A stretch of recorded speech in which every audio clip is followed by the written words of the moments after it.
기업 규제법이 쓰나미처럼 몰아치고 있습니다. 공정이란 이름으로 포장된 이를 법안에 재계는 바짝 긴장하고 있죠. 경제단체장들이 국회를 찾아다니며 신중한 입법을 요구하고 있지만 우군은 없어 보입니다.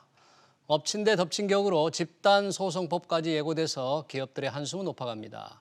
재계의 입장을 제대로 들어보는 시간 가져보겠습니다. 전경련 유정주 기업제도 팀장 모셨습니다. 팀장님 어서 오십시오. 네, 안녕하십니까. 자, 뭐 여러 가지 법이 저희가 이제 공정거래 3법이다 해서 저희 여기 자리에서 토론을 많이 했거든요. 그래서 갑자기 집단소송제 법안도 나오고 뭐 징벌적 손해배상제도 나오고 뭐 기업들이 뭐 죽을 맛이다 이러는데 어떻습니까? 실제 기업들 지금 보시기에? 네. 현재 기업들은 정신을 못 차리고 있습니다. 네. 뭐 갑작스럽게 공정경제 3법이라고 예. 하는 저희가 보기에는 기업 규제 3법에 가까운데 네.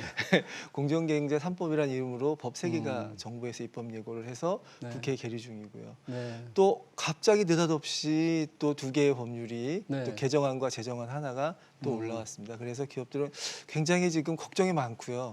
그다음에 너무 한꺼번에 몰아치는 거 아니냐. 아, 이건 정신을 못 차리겠다. 네. 이런 지금 반응들이 굉장히 많습니다.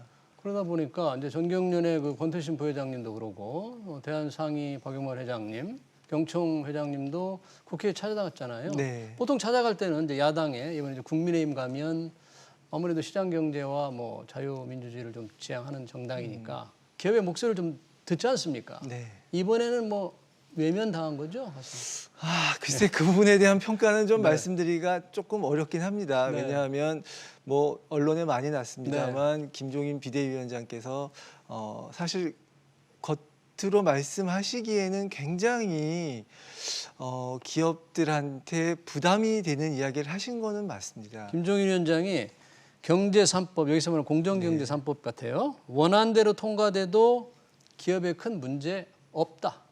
이렇게 얘기했거든요. 그렇죠. 그 부분은 근데 약간 뉘앙스가 다른 게 네. 없다가 아니라 문제가 될 것이라고 단정하기 어렵다라고 그렇습니까? 약간은 뉘앙스 있게 말씀하셨어요. 네. 처음에 그러니까 겉으로 처음 원로는 그냥 통과돼도 문제 없다라고 말씀은 하셨죠. 그러나 네.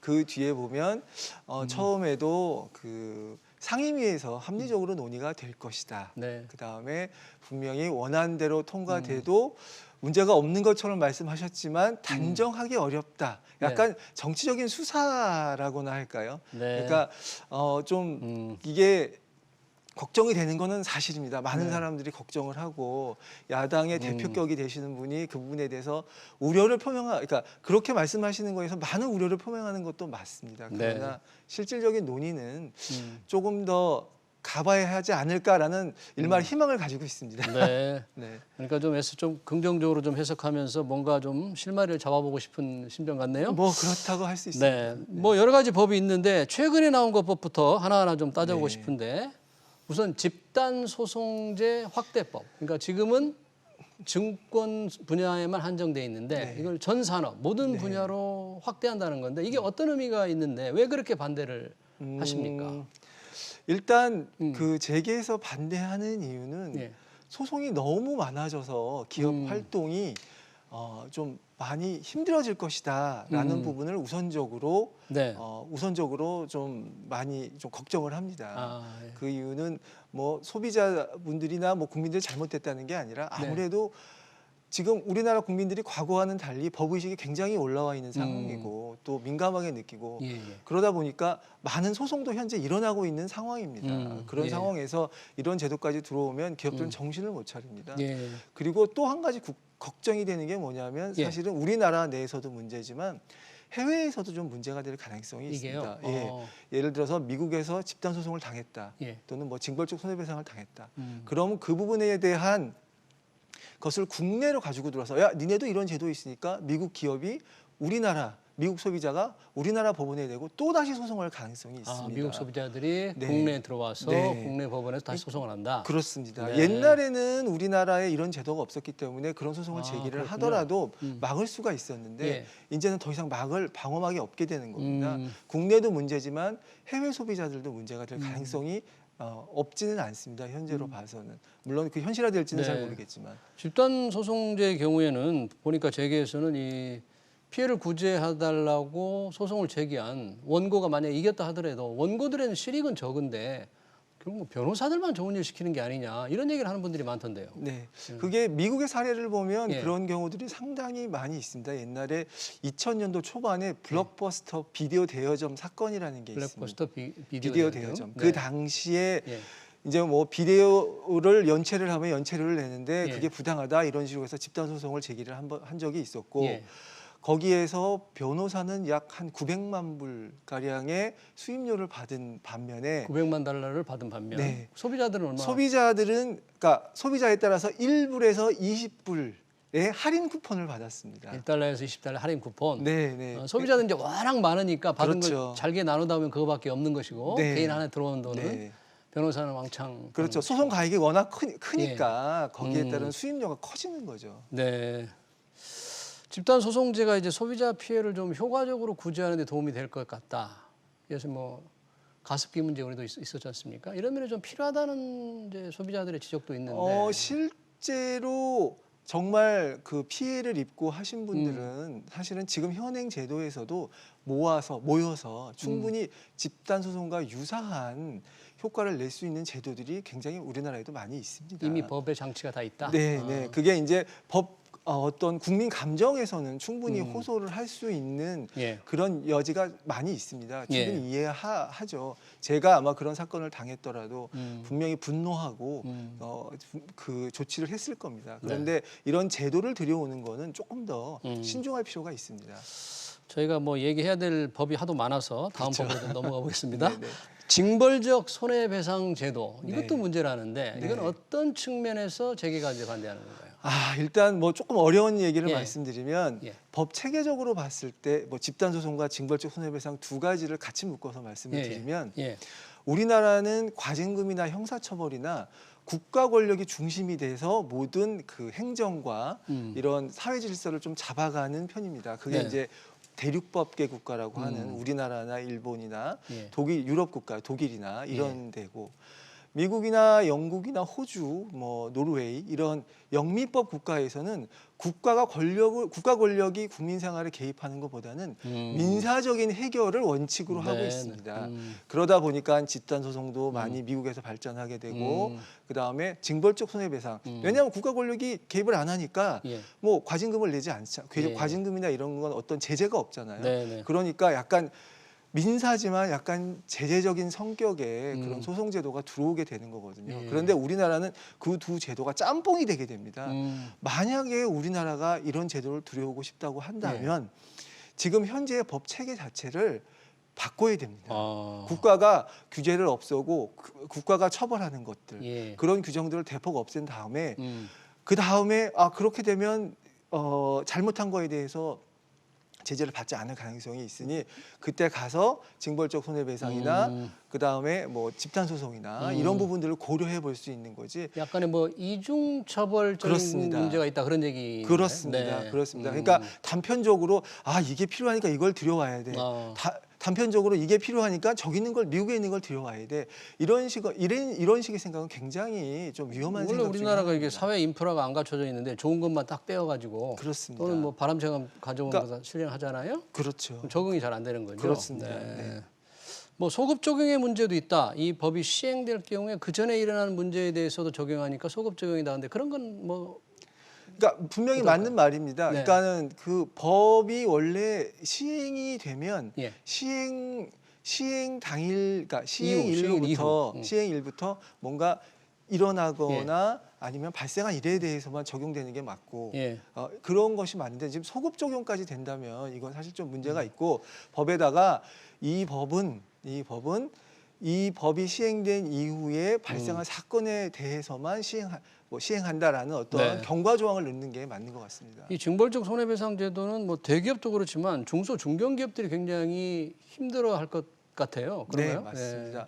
뭐 대기업도 힘들죠. 당연히 대기업은 뭐 힘든 이유가 그 소비자가 많잖아요. 예를 들면 그러니까 더 힘든 건 맞지만 사실은 중소기업 같은 경우에는 법무팀조차 없는 경우들이 상당수 있습니다. 네. 아마 이 소송을 당하게 되면 좀 힘들어지는 중소기업들이 굉장히 많을 겁니다. 알겠습니다. 뭐 이제 공정경제 3법 뭐 네. 세 가지나 지금 남아 있는데 우선 가장 문제되는 게 상법 개정안 중에서 감사인 분리 선임제가 가장 독소 조항이다. 그런데 이걸 하게 되면 뭐 헤지펀드 같은 해외 투기 펀드들이 들어와서 우리나라 경영상을 다 부술 수 있고 정보도 빼갈 수 있고 문제가 많다. 네. 실제 그런 위협성이 그렇게 큰 겁니까? 일각에서는 예. 우리나라가 무슨 M&A 당해본 적이 있냐 뭐 예. 이런 주장들을 하지만 사실은 과거 사례를 보면 뭐 SK 소보린 사태라든지 예. KTNG 사태라든지 사실은 과거부터 많은 헤지펀드의 공격들이 있어 왔습니다. 최근에는 2018년도에 현대차 사태라든지 예. 이런 헤지펀드들은 사실은 기업 경영에 관심이 없습니다. 이들은 들어와서 경영권을 위협해서 시세 차익이나 배당을 받고 흔히 말하는 먹튀를 먹튀. 하는 게 네. 목적입니다. 그래서 이런 제도가 들어오면 실제로 그 자리에 사람을 앉히는 목적보다는 그런 식으로 위협을 통해서 좀 시세 차익을 얻고 나가는 그런 전략을 취할 확률이 높습니다. 네. 그렇게 되면 기업에 어떤 많은 어려움이 예. 되고 결과적으로는 국부 유출까지 가능한 상황입니다. 지금 감사인 분리 선임제가 감사를 뽑을 때 별도로 이제 이사 네. 감사인을 뽑아야 되는데 대주주인 특수관계인의 지분을 의결권을 3%만으로 딱 제한한다 그런 거잖아요. 네네. 그럼 의결권 제한이 현실적으로 다른 나라도 이렇게 제한을 하는 경우가 있습니까? 어떻습니까? 없습니다. 없습니까? 1962년도에 처음 이제 상법이 우리나라 상법 제정될 예. 때 그 조항이 처음 들어왔습니다. 저도 이게 왜 들어왔을까 하고 문헌을 예. 다 찾아봤는데 예. 아주 오래된 논문 하에 이렇게 써 있더라고요. 이 규정은 우리나라만의 독특한 제도이다. 아, 한국만의 독특한 제도다. 네. 다른 나라에 이런 게 없어요? 그래서 네. 많은 교수님들이 아마 대주주의 뭐 전행을 막기 위해서 들어온 것으로 추정이 되지 않느냐라는 이제 그런 이제 그 추정된다라는 이야기들을 많이 하시는데 예. 실제로 왜 들어왔는지 도대체 어느 나라 법을 벤치마킹한 건지 알 수가 없는 조항입니다. 사실. 예. 그러니까 대주주가 이사를 선임하는데 감사위원을 선임하는데 네. 의결권을 제한해 버리면 주식회사의 근본 원리가 좀 무너지는 맞습니다. 게 아닌가. 이게 오해하시는 게 예. 대주주 의결권을 뭐 견제해야 돼라고 하지만 말씀하신 대로 주식회사는 물적 회사입니다. 네. 그러니까 사람이 중심이 아니라 얼마나 거기에 투자를 했느냐가 그 중심이 되기 때문에 약간 좀 생각이 좀 그러니까 체제 자체가 좀 다릅니다. 이제 또 하나가 그 다중 대표 소송제. 네. 모기업의 주주가 자회사의 임원을 상대로 이 소송을 낼 수 있는. 이거는 어떤 면에서 독소 조항인가요? 우선은 예. 모자 회사 50% 관계에 있을 때 50% 이상인 관계 그렇죠. 있을 때. 그러니까 네. 모 회사가 자회사의 네. 지분을 50% 초과 네. 이상이 아니라 초과한 경우. 초과하는 지분을 들고 있을 때 소송을 소송을 예. 허용하는데 이게 문제는 뭐냐면 100% 완전 모자 회사 100% 관계라면 사실상 이 두 회사를 구분할 이유가 없습니다. 그렇기 때문에 지분을 100% 갖게 있다면 그렇죠. 네. 뭐 다중 대표 소송을 인정할 여지가 있습니다. 예. 물론 우리나라 법상 다른 법인이기 때문에 문제가 되겠지만 그런 경우에도 그런데 50%가 되면 자회사의 주주들이 어딘가에 외곽에 있다는 얘기거든요. 그렇죠. 나머지 50%는 그렇죠. 49% 정도는 네, 있다는 얘기니까. 있다는 얘기니까요. 예. 그런데 느닷없이 모 회사의 주주가 자기네 주식도 들고 있지 않은 자회사의 주주에게 소송을 제기한다. 그러면 이 자회사의 주주들은 과연 뭐냐라는 거예요.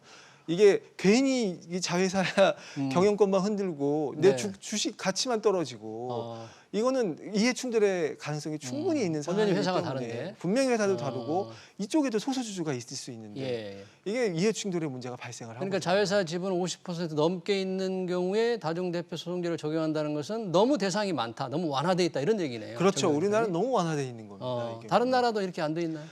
그러니까 일단 이 제도 자체가 영미 제도입니다. 예. 미국에서 주로 이제 발달하고 있는 제도고 대륙법계 국가 아까 예. 자꾸 어려운 말씀 예, 예. 드리는데 네. 국가에서는 사실은 법으로 되어 있는 건 일본밖에 없습니다. 음. 일본도 들어올 때 굉장한 논란이 있었습니다. 이거를 왜 우리가 도입해야 되냐?